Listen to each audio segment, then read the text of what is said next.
بسم الله الرحمن الرحیم. هم منیو کې فاونت و پاراگراف و ستایلز و ایدیتینگ داشتن وشو کات کاپی پیست داشتن پاتی دیده بام وایو کمپیاد بی په ورد هغه کې مویل ورد پیډ کې کنه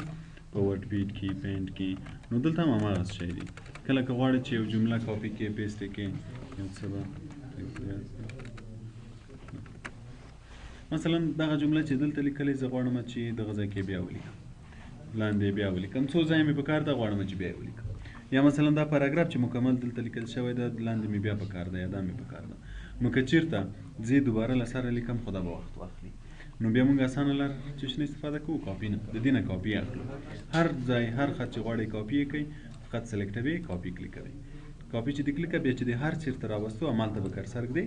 کرسر باید همالته وي مثلا زه دغه ځای کې غواړم بیا به راځئ دلته به پیسټ کلیک کوئ بیا چې پیسټ کلیک دلته موږ سره دوه شیان دي یو ساده پیسټ ته چې دا ځای کلیک کوو یو ګوره پیسټ آپشن دی پیسټ آپشن هم په پیسټ سپیشل کې راځي خو که صرف دغه ځای کلیک کو دا پیسټ کیږي ګوره هماغه جمله دلته راځي نو کاپي کله چې موږ یو جمله یو شکل کاپي کو یو ځای نه پیسټ کو همالته به وي دلته به راځي کټ بیا څه کار کوي دغه پاراګراف دلته لیکلی زه غواړم چې دا پاراګراف له دې ځای نه ختم کړم دغه ځای ته یې راولم چې له دې ځای نه بیخي ایسته شي دلته چې مثلا یو څوک راته وایي چې دغه پاراګراف چې تا دلته لیکلی دا باید دغه ځای کې لیکل شوی وای نو که زه دا ډیلیټ کړم دلته بیا له سره لیکم وخت اخلي که نه نو څه کوو راسره همدا کټ کوو له دې ځای نه چېرته غواړو مثلا دغه ځای کې هلته به یې پیسټ له هغه ځای نه به ختم شي دلته به راشي کم کاپي اخیستی وای دلته به هم پاته وای دلته به هم پاتې وای یا مثلا اوس به یې کاپي واخلم کلیک کوم کاپي کوم مثلا دلته کرسر ږدم پیسټ کوم پیسټ نو دلته هم شته هلته شته کاپي د یو خط یا شکل همالته هم پرېږدي بل ځای کې هم درته راولي کټ یې له هغه ځای نه ختموي چې هر چېرته د پیسټ کو همالته یې راولي نو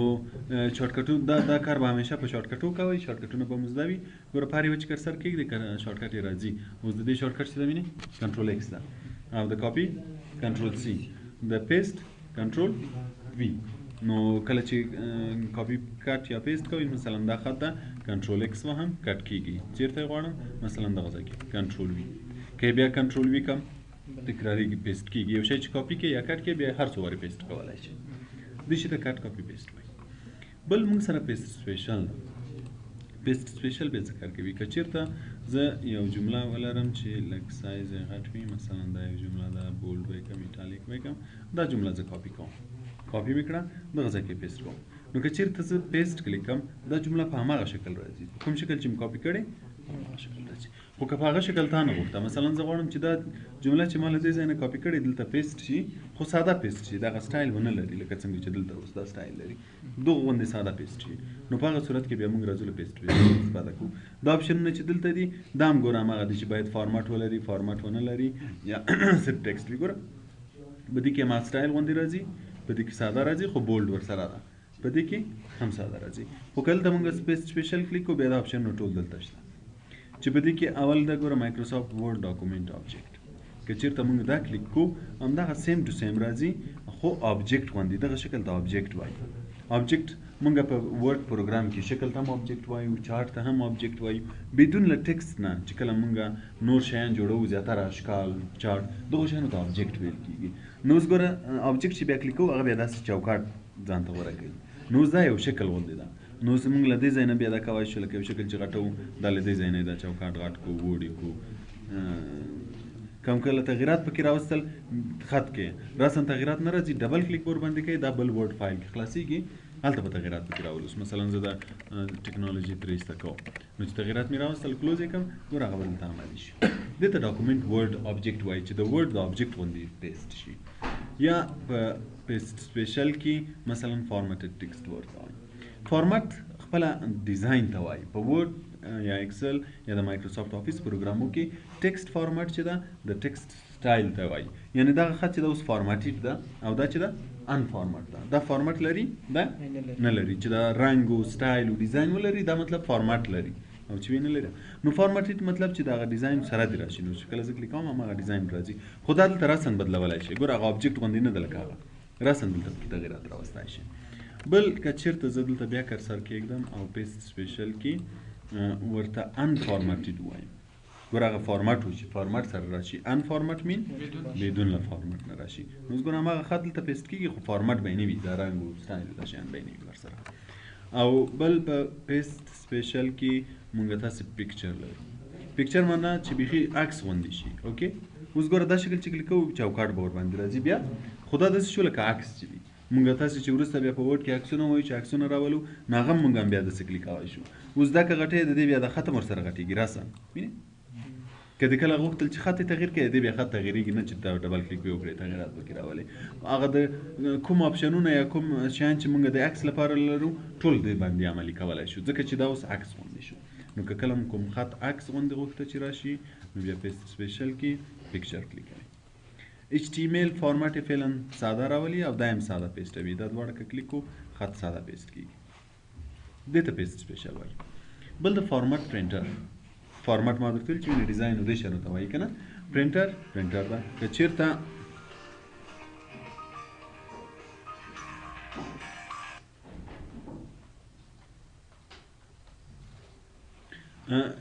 چېرته زه غواړم چې د یو جملې فارمټ را کاپي کړم مثلا دا جمله دلته لیکل شوې فارمټ لري زه غواړم چې دغه جمله یو څه به ترې را جدا کړو دغه جمله هم دغه فارمټ واخلي چې څنګه یې د رنګ او سایز ده دا هم باید هماغسې شي نو بیا دا جمله لږ سلیکټوي یا ټوله سلیکټوي دا کلیکوي دا چې کلیک یې ګوره دې سره دا د برش نشان راځي نو چې کله کومه جمله بیا سلیکټ کړې همدغه جمله د نوی ډیزاین اخلي یا مثلا اوس ګوره دا جمله ده به زه کلیک کړم لږ به یې نور هم غټه کړم یو بل رنګ به ورکړم اوس زه دغه جمله هم غواړم چې دې غونده شي نو که چېرې زه دا جدا سلیکټوم دا جمله او بیا ځم له دې ځای نه رنګ سایز شیانې بدلوم وخت اخلي نو څه کوي فقط دا جمله سلیکټوي فارمټ پرنټر او راځي دا جمله سلیکټوي دا خپله د هماغه ډیزاین اخلي یا بیا مثلا دا انتخاب شوی په دې کې دومره ځای هر ځای چې سلیکټ کړي هماغه ډیزاین اخلي دې ته فارمټ پرنټر دا هوم منیو شو هوم منیو بیا وګورئ که کوم ځای کې سوال درلوده پوه شوي نه یاست بیا ما پوښتنه راځو فایل منیو ته فایل منیو کې مونږ تاسې نیو اوپن سیو از ویلي وه چې کله مونږ یو نوی فایل راولو نو نیو کلیک کوو که کله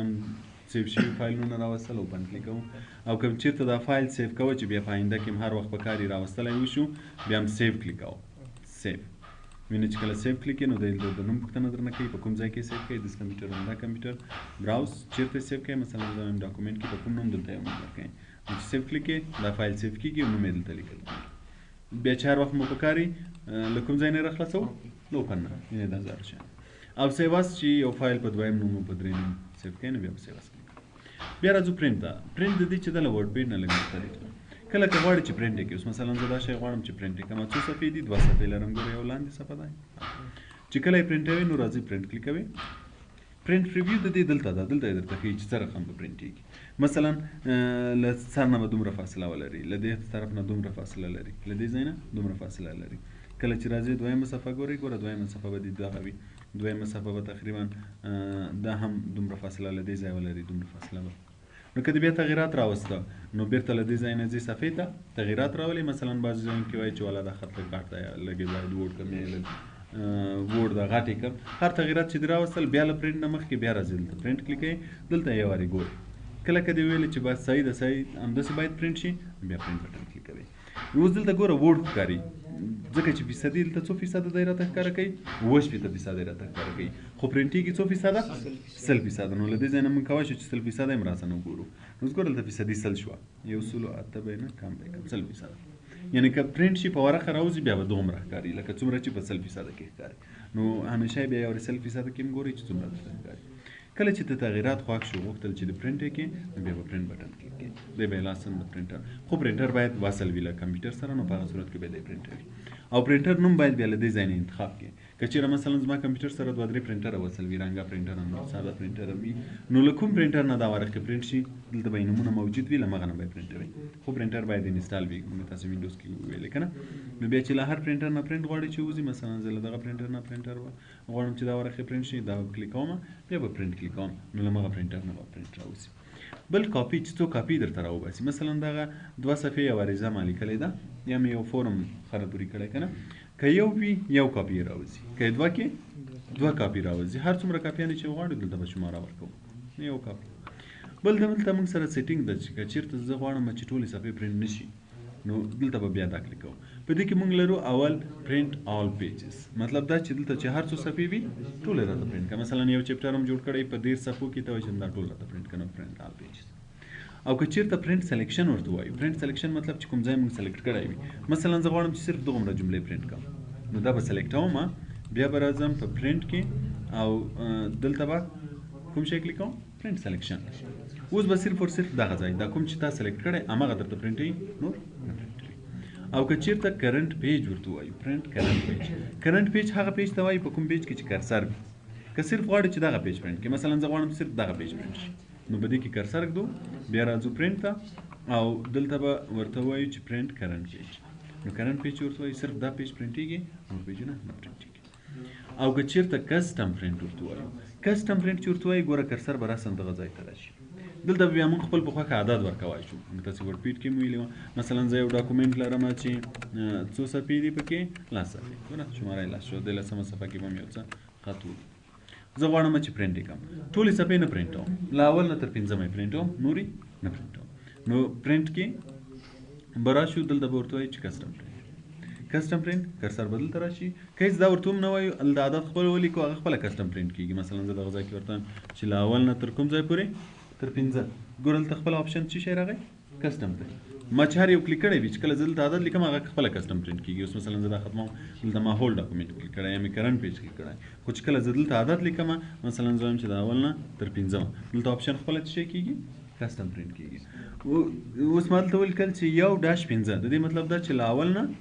تر 5مه پورې. و چې کله زه پرنټ ورته وایم له اول نه تر 5مه یې پرنټوي. که چیرې ترمنځ کاما ورکړم، کاما 1 او 5، او که چیرته له دې نه وروسته ډاش ورکړم، بیا 10 ولیکم، څه معنا؟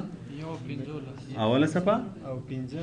له 5 نه تر 10مه پورې بیا به راته پرنټ. که چیرې کاما وي، نو دا مطلب چې 1 او 5 ولس.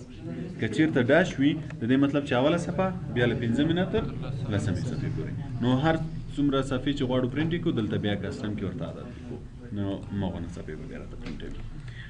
بل په دې ځای کې ډاکومنټ انفو لیست مارک اپ لرو، چې ډاکومنټ انفو دا شان پرنټ شي که نه. ډاکومنټ انفو وروسته وایو،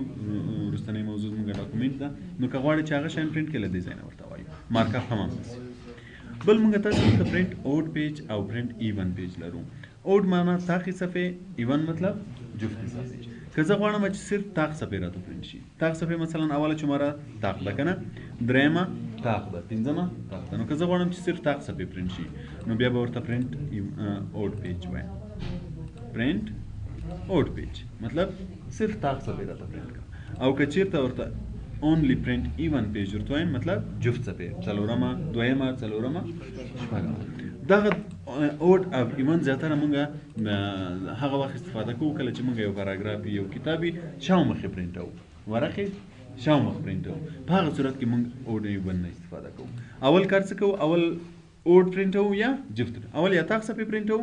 یا جفت صفحې پرنټوو. زیاتره اول تاق صفحې پرنټوو. تاق صفحې چې پرنټ کې مثلا اوله پرنټ شوه، 3مه پرنټ شوه، 5مه پرنټ شوه که نه، بیا هم دا صفحې بیرته راخلو په پرنټر کې سر چپک، بیا ورباندې ایون پرنټوو، جفت. نو یو طرف ته تاق شو، بل طرف ته جفت. مثلا یو طرف ته شماره 1، شاته به شماره 2، 3، 4 شاومخ به راشي. همیشه چې کله یو چپټر کتاب شاومخ پرنټوو، نو اول تاق صفحې پرنټوئ، بیا هماغه ورقې بیرته په پرنټر کې سر چپک کړو، بیا جفت ورباندې پرنټوو، نو شاومخ به بیا پرنټ شي. دې ته پرنټ وایي چې کوم شی غواړئ پرنټ کړئ، او کوم ټول پرنټول نو بیا. بل پرنټ 1 سایډډ اینډ ډبل سایډډ. بعضې پرنټرونه چې دي هیڅ ضرورت دې ته نه لري چې مونږ ایون او اوډ ورته ووایو چې ماته یو وارې تاق پرنټ کا بیا جفت. بعضې پرنټرونه خپله کولی شي چې ورقه درته دواړه مخ پرنټ کړي، هم یې تاق پرنټ کړي هم یې جفت پرنټ کړي. هغه پرنټر هم مربوط راځي. نو بیا موږ له دې ځای نه ورته ویلی شو چې مثلا پرنټ اون بورډ سایډ په دواړو طرفو یې خپله پرنټ کړه. ګوره که اول یو کلیک وي، یو طرف یې پرنټوي، او که دا ورته وایو په دواړو طرفو. خو دا اپشنونه هغه وخت استفاده کېږي که چیرې پرنټر دا خاصیت درلوده چې دواړه طرف ته پرنټولی شوی.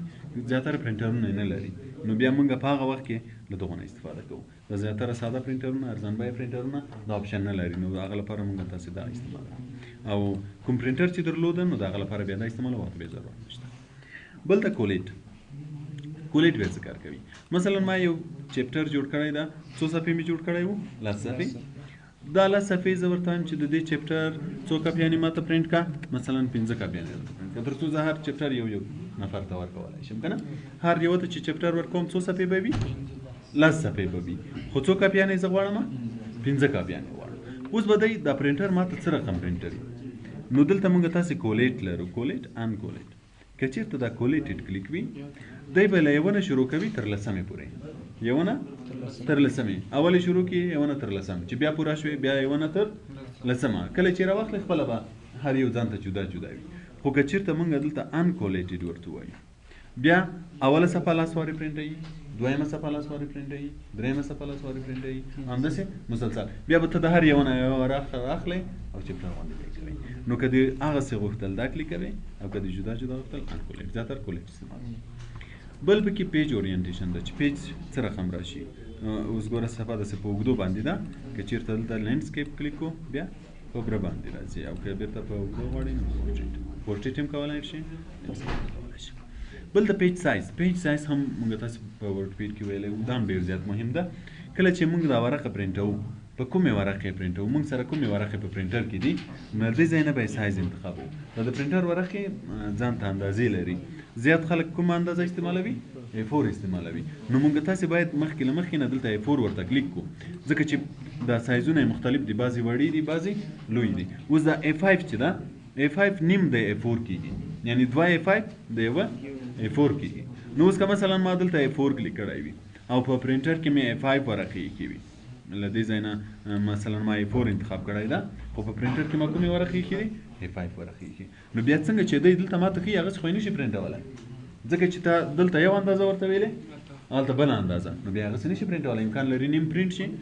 نیم نشي نیمه صفحه به پرنټ شي نیمه صفحه به نه پرنټ نو دا همیشه په یاد اوسه چې دلته په پرنټر کې چې کومې ورقې د ایښې وي هغه سایز باید تا ته معلوم وي او له دې ځای نه هم باید هماغه سایز کلیک کړې تر څو دواړه برابر شي چې بیا دلته څه رقم درته وښول هماغسې به پرنټ کېږي بل پکې مارجنز موږ تاسو ویلي وو چې دغو فاصلو ته وایي له دې طرفه له دې طرفه له دې طرفه حاشیه او له لاندې طرفه که غواړئ چې دغه فاصلې کم زیاتې کړي نو بیا مارجنز ته راځو اوس وګورئ دلته به مارجنز لیکلي وي چې مارجنز فعلا لیفت نه یو ده له رایټ نه هم یو ده له ټاپ نه هم یو ده بوټم نه له چار طرف نه یو ده ګوره دلته ټاپ بوټم که چېرته کموي مثلا زه نیم غواړم دا کلیک کوم ګوره فاصلې به کمې شي که زیاتولی شي دا ټول فاصلې دي څومره قدر غواړئ هر قدر چې غواړئ هماغه کلیک کوئ بل دلته پیج پر شیټ مونږ تاسې داسې هم کولی شو چې لږې وړې پرنټ کړو مثلا زه په د یوه A4 ورقې کې غواړم چې 2 ورقې پرنټ شي په پرنټر کې مې A4 ورقې ایښي دلته مې A4 ورته ویلي خو په هر A4 کې زه څو ورقې غواړم 2 داسې وړې دي راشي نو بیا له دې ځای نه مونږ ورته ویلی شو چې څو صفحې راته پرنټ کړه 2 صفحې راته پرنټ کړه مثلا 4 راته پرنټ کړه 6 راته پرنټ کړه که دې غوښتل چې داسې وړې پرنټ شي نو بیا هلته شماره تر څو پورې ورته ویلی شو ته 14 پورې ورته ویلی شو نو په دا یوه A4 ورقې کې بیا دی تا ته څو ورقې پرنټوي 14 خو وړې څومره چې پکې ځایدا شو دا شو پیج نو کله چې دا سیټینګ وکړو صرف پرنټ بټن کلیکوي له پرنټر نه به درته راوځي دې شي ته پرنټ وایي پوه شوې تر دې ځای پورې بس